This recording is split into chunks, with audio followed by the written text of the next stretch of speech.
యేసే పరిష్కారం అనుదిన బైబిల్ స్టడీ కార్యక్రమం ప్రేక్షకులందరికీ యేసుక్రీస్తు వారి అత్యున్నతమైన నామమున వందనాలు. ప్రభువునందు ప్రియా దేవుని బిడ్డలారా, నేటి దినము బ్రదర్ కారుపాటి శ్యామ్ సాగర్ గారి ద్వారా వచన ధ్యానములను ఆది కాండము నుండి ధ్యానం చేసుకుందాం. మీరందరూ బైబిల్తోనూ నోట్బుక్తోనూ సిద్ధపడి ఉంటే బ్రదర్ కారుపాటి శ్యామ్ సాగర్ గారు ప్రార్థన చేసి ఈ దినపు వాక్య పరిచర్య చేస్తారు. ప్రభువునందు ప్రియమైన దేవుని బిడ్డలారా, ఈ రాత్రి కాలపు వాక్య భాగం కొరకు సహకారాన్ని అందిస్తున్న కుటుంబం కండ్రికగూడెం వాస్తవ్యులు కె చిట్టిబాబు మొదటి జన్మదినం సందర్భంగా పెద్దమ్మ పెదనాన్న వనజ హరిబాబు గారు అన్నయ్యలు చింటూ సన్నీ సహకారమిస్తున్నారు. చిట్టిబాబును ప్రభువు దీవించున్నట్లు ప్రార్థించండి. ఈ మాసం ఎపిసోడ్ సహకారులు కావాలి. దయచేసి ముందుకు రమ్మని మనవి చేస్తున్నాం. ప్రార్థన చేసుకుందాం. తలలు వంచండి, ప్రార్థనలో ఏకీభవించండి. మమ్మను మిక్కిలిగా ప్రేమిస్తున్న మా ప్రియ పరలోకపు తండ్రి, మీ పరిశుద్ధ గణనామమునకు స్తోత్రాలు. ఈ రాత్రి మీ వాక్యాన్ని సమీపించటానికి ఇష్టపడుతున్నాం. వాక్యము ద్వారా మా ప్రియులతో మీరు మాట్లాడండి. ఎపిసోడ్ సహకారం ఇచ్చిన కుటుంబాన్ని మీరు దీవించండి. చిన్నబిడ్డ చిట్టిబాబును మీరు ఆశీర్వదించండి. కుటుంబ సభ్యులను మీరు దీవించండి. నూతన ఎపిసోడ్ సహకారులు అత్యవసరం. మీరే మా పట్ల దయ చూపండి ప్రభు. ఘనత మహిమ ప్రభావాలు మీకు సమర్పిస్తూ యేసు ప్రభు పేరిట వేడుచున్నాము తండ్రి, ఆమేన్. ప్రభువునందు ప్రియ దేవుని బిడ్డలారా, దయచేసి మీ బైబిల్ తెరవండి. ఆది కాండము గ్రంథము 11వ అధ్యాయము మీ ఎదుట ఉంచుకోండి. 11వ అధ్యాయము గత రాత్రి మనం ప్రారంభించుకున్నాం. దానిలో నుండి 5వ వచనము నుండి మనము వాక్యాన్ని ధ్యానం చేయాలి, స్టడీ చేయాలి. చదువుకుందాం. యెహోవా నరుల కుమారులు కట్టిన పట్టణమును గోపురమును చూడ దిగి వచ్చెను. యెహోవా నరుల కుమారులు కట్టిన పట్టణమును గోపురమును చూడ దిగి వచ్చెను. దేవుడు దిగి వచ్చాడు భూమి మీదకు. ఈ మాట బైబిల్ గ్రంథంలో పలు సందర్భాల్లో వాడబడింది. సొదొమ గొమొరాలను నాశనం చేసే ముందు దేవుడు దిగి వచ్చాడు. మమ్రేలో సింధూరవనం దగ్గర అబ్రహామునకు ప్రత్యక్షమైనప్పుడు దేవుడు దిగి వచ్చాడు. ఆది కాండము గ్రంథము 3వ అధ్యాయంలో ఆదాము హవ్వలు పాపము చేసిన అనంతరం వారిని దర్శించుటకు దేవుడు దిగి వచ్చాడు. ఆది కాండము గ్రంథం 32వ అధ్యాయంలో యబ్బోకు రేవులో యాకోబు ఒంటరిగున్నప్పుడు అతనితో పెనుగులాడుటకు, అతనిని దీవించుటకు దేవుడు దిగి వచ్చాడు. ఇశ్రాయేలు జనాంగాన్ని విమోచించాలనే ఉద్దేశంతో మోషేను తన చెంతకు పిలుచుటకు దేవుడు పొదలోనికి దిగి వచ్చాడు. ఇలా మనం బైబిల్ గ్రంథంలో చూస్తున్నప్పుడు పలుమార్లు దేవుడు దిగి వచ్చిన సందర్భాలు కనిపిస్తాయి. నరునిగా, యేసుగా, నరావతారిగా దేవుడు ఈ లోకానికి దిగి వచ్చాడు. ప్రియమైన దేవుని బిడ్డలారా, దేని కొరకు దేవుడు ఇక్కడ దిగి వచ్చాడో తెలుసున? నరులు కట్టిన పట్టణమును శిఖరమును చూడటానికి. బాబేలు పట్టణం, బాబేలు శిఖరం. బాబేలు అనేటువంటి మాటకు అర్థం ఏమిటో తెలిసిన? తారుమారు, తారుమారు అని అర్థం. వాస్తవంగా ఆ శిఖరానికి నిమ్రోదు కాలంలో పేరు పెట్టారో లేదో మనకైతే తెలియదు. కానీ మోషే కాలానికి ఆ చరిత్రను ఉటంకించి రాస్తున్నప్పుడు తారుమారైనటువంటి శిఖరంగా చెప్పబడింది. ఆ పట్టణము ఎంత గొప్పది, ఆ పట్టణంలో మానవులు ఉద్దేశాలు ఏమిటి, దేవుడు దిగివచ్చి చూడాలని ఎందుకు అనుకున్నాడు, దిగివచ్చిన తరువాత దానిని ఎందుకు నాశనం చేయాలని దేవుడు అనుకున్నాడు. కొంతమంది అతివాదులు ఆరోపణ చేయటానికి దేవుడు మానవుల యొక్క జ్ఞానాన్ని అభివృద్ధిని తట్టుకోలేక ఓర్చుకోలేక దిగివచ్చి వారిని చెదరగొట్టేశాడు అని ప్రకటన చేసేవారు ఉన్నారు. చూడండి, జలప్రళయం రప్పించి మనుషులను నాశనం చేసినప్పుడు దేవుడు చెడుతనం విస్తరించకూడదనేది ఆయన ప్రిన్సిపల్గా మనం చూశాం. విశ్వాసులైన 8 మంది మాత్రము రక్షించబడి పాపములో కొనసాగుటకు దేవునికి విధేయత చూపని వారిని సంహరించటం ద్వారా దేవునికి లోబడకపోవటం వల్ల వచ్చే పనిష్మెంట్ తెలిసేటట్లుగా చేస్తూ పాపము వలన కలిగేటువంటి ఫలితాలను తెలియచేస్తూ మానవ జాతికి అటువంటి గొప్ప జలప్రళయ అనుభవాన్ని ఉంచాడు. అదే దేవుడు జనులలో చెడుతనం విస్తరించకుండా ఆయన శ్రద్ధ తీసుకుంటానికి అనేక పర్యాయాలు అనేక జనాంగాలను సమూల నాశనం చేస్తూ వచ్చిన సందర్భాలు బైబిల్ గ్రంథంలో ఉన్నాయి. ఆయన దిగి వచ్చాడు. ఆయన దిగి వచ్చి వారు కట్టినటువంటి నరుల కుమారులు కట్టినటువంటి పట్టణాన్ని ఆయన చూడటానికి ఉన్నాడు. అప్పుడు యెహోవా, ఇదిగో జనము ఒక్కటే, వారికందరికీ భాష ఒక్కటే, వారు ఈ పని ఆరంభించి ఉన్నారు. ఇక మీదట వారు చేయదలుచు ఏ పని అయినా చేయకుండా వారికి ఆటంకమేమీ ఉండదు గనుక మనము దిగిపోయి వారిలో ఒకరి మాట ఒకరికి తెలియకుండా అక్కడ వారి భాషను తారుమారు చేయుదుము రండని అనుకొనిను. మనము దిగిపోయి తండ్రి, కుమారుడు, పరిశుద్ధాత్మ దేవుడు. రండి అన్నప్పుడు ప్లూరల్ నౌన్, మనము అన్నప్పుడు ప్లూరల్ నౌన్. మనము, రండి అనే పదాలు ఒకరికంటే ఎక్కువను సూచిస్తున్నాయి. అదే త్రిత్వం. తండ్రి, కుమారుడు, పరిశుద్ధాత్మను త్రియేక దేవుడు.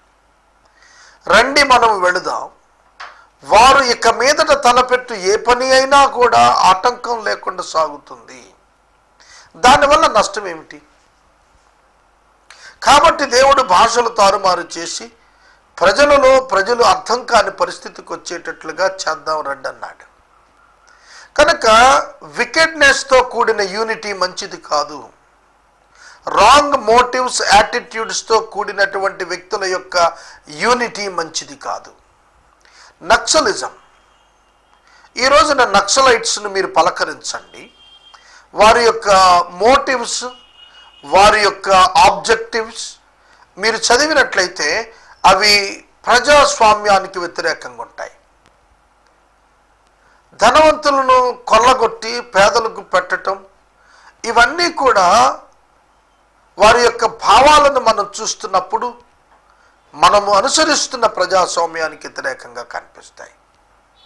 ఎందుకు ఈ మాట నేను ఇక్కడ మీకు ఉదాహరణగా చూపిస్తున్నానంటే, ఏదైతే చట్టపరంగా మనం అనుమతించమో దానిని చేస్తున్నటువంటి వారిని కంట్రోల్ చేయటం కొరకు ఆయా ఇజమ్స్ను యాక్సెప్ట్ చేసిన వారిని మనం నిషేధిస్తూ ఉంటాం. ఇప్పుడు చూడండి, టెర్రరిజం ప్రపంచాన్ని కలవరపెడుతున్న పెద్ద సమస్య. దీన్ని ఎవరు యాక్సెప్ట్ చేయరు, దీన్ని ఎవరు ప్రోత్సహించరు. ఎందుకంటే వారి యాటిట్యూడ్స్ వేరు, వారి ఆబ్జెక్టివ్స్ వేరు. అవి మనుషులకు క్షేమం కలిగేవి కాదు, అందుకే వాటిని నిషేధిస్తున్నాం. అలానే దేవుడు కూడా మానవులకు క్షేమం కాని దానిని మానవులకు అంగీకరించేవాడు కాడు. అందుకే వారి భాషలు తారుమారు చేస్తున్నాడు. అంతే తప్ప మానవులు తనకు పోటీ అవుతారని కాదు. దేవుడు తన పోలిక, తన స్వరూపాన్ని మానవులకు ఇచ్చింది. తన స్వారూప్యాన్ని అనుభవిస్తూ, తన యందు ఆనందిస్తూ, తనకు మహిమ తెచ్చేవారుగా జీవించటానికి ఏర్పాటు చేసిన మానవుల అభివృద్ధిని దేవుడు ఎందుకు ఆకాంక్షించడండి? దేవుడు ఆకాంక్షిస్తాడు. అయితే ఆయన నీతిని ఆకాంక్షిస్తాడు, మేలుని ఆకాంక్షిస్తాడు. మీకు ఒక ఉదాహరణ చెప్పనా? మీరు లంచగొండి అయి బాగా డబ్బు సంపాదిస్తూ చాలా ఆస్తి సంపాదించుకుంటున్నారు అనుకోండి, దేవుడు మిమ్మల్ని బట్టి ఖచ్చితంగా సంతోషించడు. It is against to his attributes and his righteousness. ఆయన గుణలక్షణాలకు, ఆయన నీతికి అది విరుద్ధమైన పద్ధతి. వాక్య విరుద్ధ పద్ధతిలో ఒక వ్యక్తి అభివృద్ధి చెందుతున్నప్పుడు దేవుడు అతనిని బట్టి ఆనందించడు. అతని క్రియలు దేవుని ఎదుట మురికి గుడ్డలే.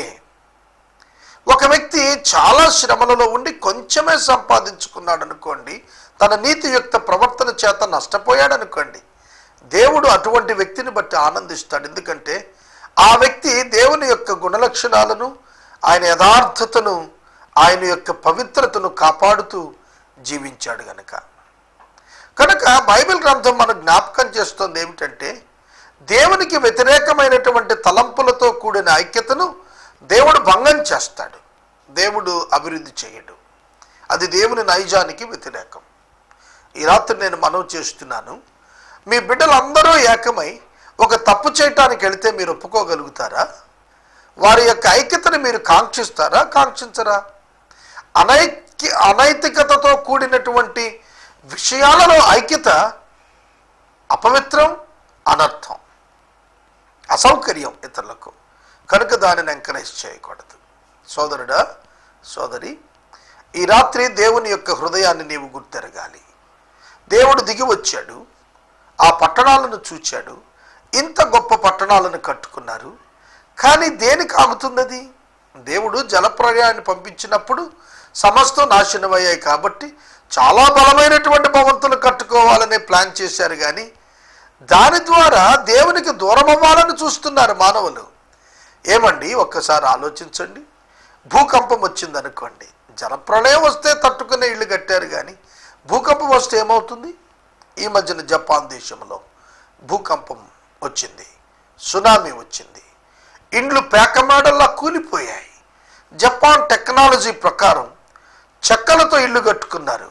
ఆ చెక్కలు వరద నీటికి ఎగిరి కొట్టుకొని పోతూ సముద్ర గర్భంలో కలిసిపోయినటువంటివి మీడియా క్లిప్పింగ్స్లో నేను చాలాసార్లు చూశాను. మానవుడు తాను తన భద్రత కొరకు భౌతిక అంశాలపై ఆధారపడుతున్నాడు. ఇది ఎన్నటికీ దేవుడు అంగీకరించే సత్యం కాదు. దేవునిపై ఆధారపడాలి. నేను అందుకే యేసే పరిష్కారంలో కొన్ని పర్యాయాలు స్ట్రగుల్ అయినప్పటికీ కూడా వాక్యంపై ఆధారపడుతున్నాను. మనుషులను నమ్ముకోవటం కంటే, రాజులను నమ్ముకోవటం కంటే దేవుని ఆశ్రయించటం మేలని వాక్యం సెలవిస్తుంది. కనుక శ్రమైనా, కష్టమైనా, నష్టమైనా, ఇబ్బంది అయినా, ఎటువంటి ఆపత్కరమైన పరిస్థితులు వచ్చినా దేవునిపై ఆశ్రయం పెట్టుకోవాలే తప్ప మనం పరిస్థితులను బట్టి రాజీ పడే వారంగా ఉండకూడదు.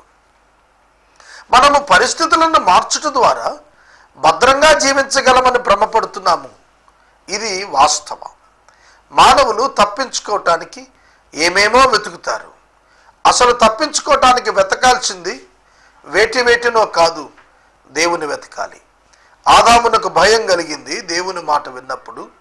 తప్పించుకో చూచాడు, చెట్ల మధ్యకు పారిపోయాడు, కానీ భయం పోలేదు. సిగ్గు కలిగింది, కచ్చడాలు కొట్టుకున్నాడు, కానీ సిగ్గుపోలేదు. మనుషులు నేర్చుకోవాల్సింది ఏమిటంటే దేవుని ఆశ్రయించాలి. దేవునికి ఇష్టమైనది చేసి భద్రంగా ఉండాలి తప్ప దేవునికి వ్యతిరేకమైనది చేసి భద్రంగా ఉండాలని అనుకుంటే అది ఎలా సాధ్యమవుతుంది? ఆఫ్ఘనిస్తాన్ ప్రాంతంలో, అలాగే ఇరాన్, ఇరాక్ ప్రాంతాల్లో కొంతమంది ఈ యాంటీ పీపుల్ టెర్రరిస్ట్ గ్రూప్స్ వారు చాలా పెద్ద పెద్ద బంకర్స్ దవ్వుకొని భూమిలోకి వెళ్ళారు.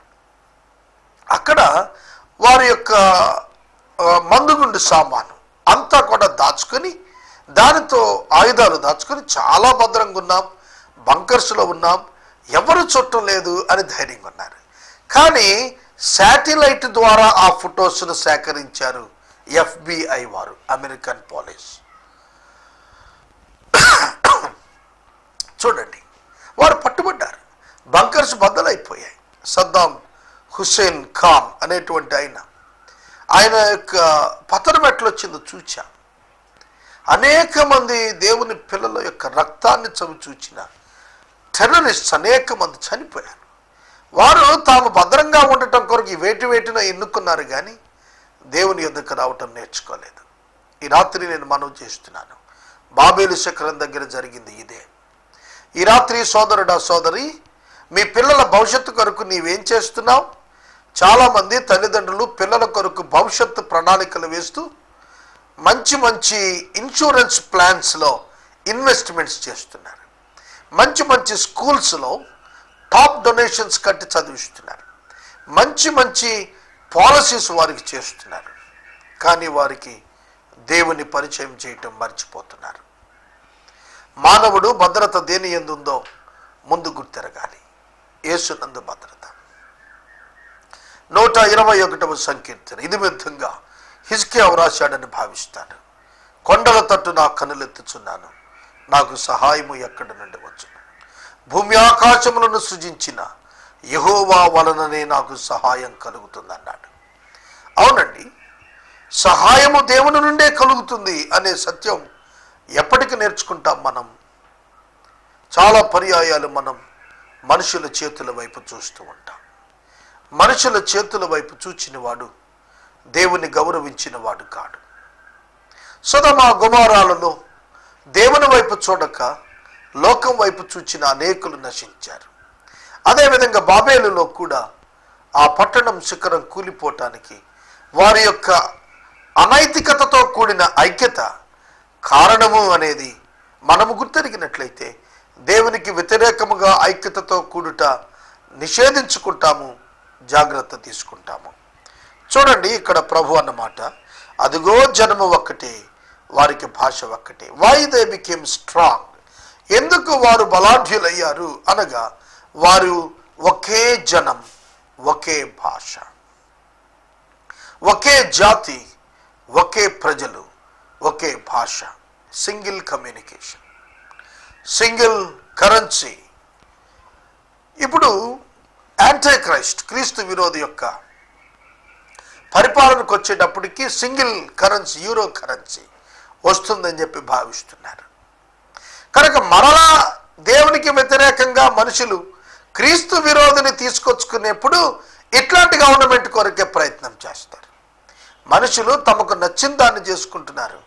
దేవుడు మెచ్చేది ఏమిటి మా జీవితాల్లోని చూడటానికి ప్రాధాన్యత ఇవ్వట్లేదు. అలా ఇవ్వనంత కాలం ఇట్లాంటి నాశనాలు తప్పవు.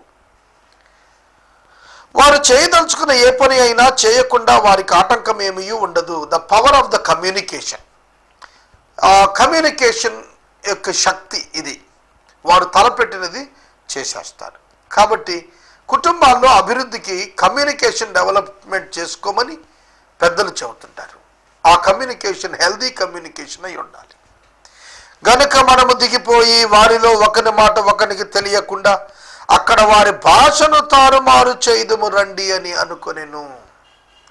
దేవుడు వారి భాషను తారుమారు చేయాలనుకున్నాడు. చూడండి, ఒక ప్రాముఖ్యమైన సత్యం నేను జ్ఞాపకం చేస్తాను. కంపారిజన్.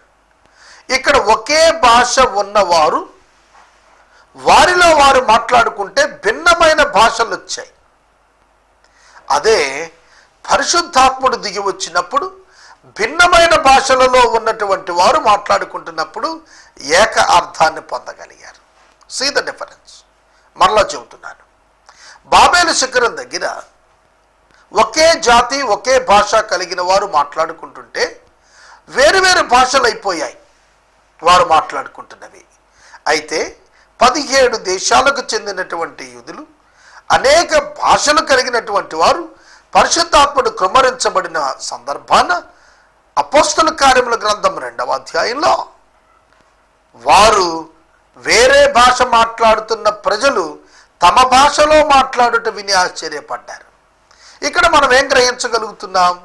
ఒకే భాష ఉన్న వారికి, అనగా పాపములో నివసిస్తూ దాన్ని బట్టి బలం పొందాలనుకున్న వారికి ఏం సంభవించింది? తారుమారు అనుభవం సంభవించింది. అలాగే దేవుని యొద్దకు వచ్చినటువంటి వారికి వివిధ భాషల మధ్య ఏక తాత్పర్యంతో కూడిన అర్థం గ్రహింపుకొచ్చింది. దీన్ని బట్టైనా గ్రహిద్దాం. మనం దేవుని చెంతకు వచ్చినప్పుడు భిన్న పరిస్థితులున్నా, భిన్నమైనటువంటి తలంపులున్నా వాటన్నింటిని అనుసంధానపరిచి క్రీస్తునందు ఐక్యపరిచి ఉన్నత తాత్పర్యంతో కూడిన ఫలితాన్ని ఇవ్వటానికి దేవుడు సమర్థుడు అనే విషయాన్ని ఈ సమయంలో నేను మనవి చేస్తున్నాను. 8వ వచనం, అలాగున యెహోవా అక్కడ నుండి భూమి యందంతటా వారిని చెదరగొట్టిన గనుక వారు ఆ పట్టణమును కట్టుట మానిరి. దేవుని నామానికి స్తోత్రం. గాడ్స్ ఇంటర్వెన్షన్, దేవుడు జోక్యం చేసుకున్నాడు, నెగిటివ్గా జోక్యం చేసుకున్నాడు. ఆయన యొక్క యాటిట్యూడ్ ప్రకారం ఆయన ఇన్వాల్వ్ అయినప్పుడు ప్రజలను భూమి యందంతటా ఆయన చెదరగొట్టాడు. మీరు గత అధ్యాయంలో 9వ అధ్యాయంలో షేము కుమారులు, హాము కుమారులు, యాపేతు కుమారులు వారి తరాల వారు వారి వారి దేశాలను బట్టి, వారి వారి జాతులను బట్టి, వారి వారి భాషలను బట్టి వారు విస్తరించారు, విడిపోయారు అని చదివాం మనం. ఇక్కడ కూడా అదే అర్థమవుతోంది. ఏమిటంటే అది ఎలా విడిపోయారు అనగా భాషలను బట్టి విడిపోయారు. ఆ స్లాంగ్స్ అన్నీ కూడా ఒకే విధంగా వచ్చినట్లుగా మనం చూస్తాం.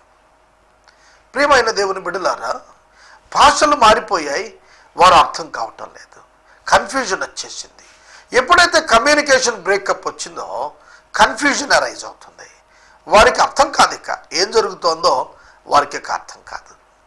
కాబట్టి వారు పని పూర్తి చేయలేరు, పని కొనసాగించలేరు, పనిలో నిలబడలేరు. ఎందుకంటే వీరొకటి అడిగితే వారికి ఒకటి అర్థమవుతుంది, వారు ఒకటి చెప్తే వీరికి ఒకటి అర్థమవుతుంది. టోటల్గా పని స్పాయిల్ అయిపోతుంది. అందుకనే వారు పని పూర్తి చేయలేకపోయారు. బాబేలు టవర్, బాబేలు ఉన్న ఆ పట్టణము తారుమారైపోయినదిగా తయారైనది. అది నిర్మాణం పూర్తి కాలేదు. దేవుడు నిర్మాణము పూర్తి కావాలని అనుకుంటే సమకూరుస్తాడు. ఆ నిర్మాణము మానవులకు క్షేమం కాదంటే దేవుడే చెదరగొట్టేస్తాడు. ఈ రాత్రి ఈ అనుభవం మీ జీవితంలో ఒప్పుకుంటారా? మీరు దేవుని చిత్తానుకూలం కానిది మీ జీవితంలో చెదరగొట్టబడాలని కోరగలుగుతారా? దేవుని చిత్తమైనది మీ జీవితంలో నిర్మించబడాలని మీరు కోరగలుగుతారా? ఒకవేళ దేవుడు మీ పట్ల నిర్మించేది మీకు వ్యతిరేకంగా అనిపించవచ్చు, మీకు బాధాకరంగా అనిపించవచ్చు, మీ యొక్క తలంపులకు వ్యక్తిత్వానికి వ్యత్యాసంగా కనిపించవచ్చు. కానీ అది క్షేమమైనప్పుడు మీకు దీవెనే. అందుకే దావీదు కీర్తనకారుడు అంటాడు, దేవా నా సంతానమంతా నీ సన్నిధిలో ఉండాలని కోరుకుంటున్నాను అన్నాడు. నా సంతానం నిత్యం సింహాసనాల మీద ఉండాలి, మధ్యలో ఉండాలి, గుర్రాల మీద రథాల మీద తిరగాలని దావీదు కోరలేదు, కానీ నీ సన్నిధిలో ఉండాలి ప్రభువా అని కోరుకున్నాడు. ఎందుకని? ఆయన సన్నిధే శాశ్వతం. ఈ రాత్రికాలం వాక్యం వింటున్న సహోదరుడా, సహోదరి, ఆ ప్రజలు చెదరగొట్టబడ్డారు. వారు ఆ పట్టణం కట్టుట మానేశారు. దానికి బాబేలు, తారుమారు అని పేరు పెట్టారు. ఎందుకనగా అక్కడ యెహోవా జనులందరి భాషను తారుమారు చేశారు. అక్కడి నుండి యెహోవా భూమి యందంతటా వారిని చెదరగొట్టారు. ఒకే జనం ఇప్పుడు అనేక జనాంగాలయ్యారు. ఒకే భాష అనేక భాషలయ్యింది. వేల కొలది భాషలు ఈ దినాన్ని గుర్తించబడ్డాయి. వేల కొలది భాషలు ఈ దినాన్ని గుర్తించబడ్డాయి. మీరు గిరిజనుల మధ్యకి వెళితే ఎవరికి వారికే తండాలలో ఇండివిజువల్ గ్రూప్స్ మధ్యన ఆ భాష లేని, అంటే లిపి లేనటువంటి భాషలు కొల్లలుగా కనిపిస్తాయి. వీటన్నిటికీ కారణం దేవుడు చెదరగొట్టిన జాతులు విస్తరించాయి. ఈ రాత్రి వాక్య ధ్యానం యొక్క నిలుపుదల చేస్తున్నాను. రేపటి వాక్య ధ్యానములో 10వ వచనం నుండి అబ్రహామునకు పితరుల వంశావళి మనం ధ్యానిస్తాం. ఎపిసోడ్ సహకారం ఇచ్చిన వారు కండ్రికగూడెం వాస్తవ్యులు కె చిట్టిబాబు గారు యొక్క ఫస్ట్ బర్త్డే సందర్భంగా పెద్దమ్మ, పెదనాన్న, అన్నలు వనజ, హరిబాబు, చింటూ, సన్ని గారు సహకారము ఇస్తున్నారు. దేవుడి కుటుంబాన్ని దీవించునుగాక. మనము ఇంతవరకు బ్రదర్ కారుపాటి శ్యామ్ సాగర్ గారి ద్వారా వచన ధ్యానములను ఆది కాండము నుండి ధ్యానం చేసుకున్నాం. ఈ కార్యక్రమం ద్వారా మీరు పొందుకొనుచున్న ఆత్మీయ మేలులు ఒక ఉత్తరం ద్వారా మాకు తెలియచేయండి. మీ ప్రార్థనా మనవులు మాకు తెలియచేస్తే ఏసే పరిష్కారం కార్యాలయంలో ఏర్పాటు చేసిన ప్రత్యేక ప్రార్థనా శిబిరంలో మీ కొరకు ప్రార్థిస్తాం. మీ కుటుంబ పక్షముగా ఒక ఎపిసోడ్ ప్రసారం చేయాలనుకున్నారు మాకు తెలియచేస్తే మా సిబ్బంది మీ గృహాలను దర్శిస్తారు. ముగింపు ప్రార్థన ఆశీర్వాదాలతో ఈ కార్యక్రమాన్ని ముగించుకుందాం. ప్రభువునందు ప్రియమైన దేవుని బిడ్డలారా, ముఖ్యంగా 2 ప్రార్థనా మనవులు. రేపు 5వ తారీఖున చింతలపూడి పట్టణంలో ఆధ్యాత్మిక కరచాలన సభ ఏర్పాటు చేశాను. ఆ ప్రాంతంలో ఉన్న పాస్టర్స్, లీడర్స్, జనరల్ పబ్లిక్ అంతా యేసే పరిష్కారం ఛానల్లో భాగస్థులయ్యేటట్లుగా అనేక మందిని ఈ ఛానల్ ద్వారా ప్రభువులోకి నడిపించే ఒక సమూహం తయారు చేయటానికి చింతలపూడిలో 5వ తారీఖు సాయంకాలం, అనగా రేపటి దినం సాయంకాలం ప్రత్యేక కూడిక ఏర్పాటు చేశాం. అలాగే 8వ తారీఖు కొవ్వూరు పట్టణంలో ప్రత్యేకమైనటువంటి సభ ఏర్పాటు చేశాం. ఈ 2 సభల యొక్క దిగ్విజయంగా జరగటానికి మీరు ప్రార్థించాలని మనవి చేస్తున్నాను. అలాగే ఈ మాసాంతానికి ఇంకా 2-3 కేబుల్స్ ఓపెన్ అయ్యే అవకాశం ఉంది. లక్షలాది రూపాయల అవసరతలు ఉన్నాయి. ప్రార్థన చేయాలని మీకు మనవి చేస్తున్నాం. ఎపిసోడ్ సహకారులు కావాలి, ప్రార్థించండి. ప్రార్థన చేద్దాం. మమ్మల్ని మిక్కిలిగా ప్రేమిస్తున్న మా ప్రియ తండ్రి, మీకు వందనాలు. ఈ రాత్రి కాలము వాక్యం విన్న బిడ్డలను ఆశీర్వదించండి. వాక్యోపదేశమునకు సహకారం ఇచ్చిన కుటుంబాన్ని దీవించండి. బాబు చిట్టి బాబుని మీరు ఆశీర్వదించండి. ఘనత, మహిమ, ప్రభావాలు మీరు పొందండి. యేసు ప్రభు ద్వారా ప్రార్థన చేస్తున్నాము తండ్రి, ఆమేన్.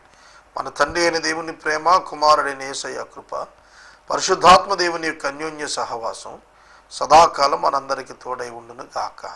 ఆమేన్.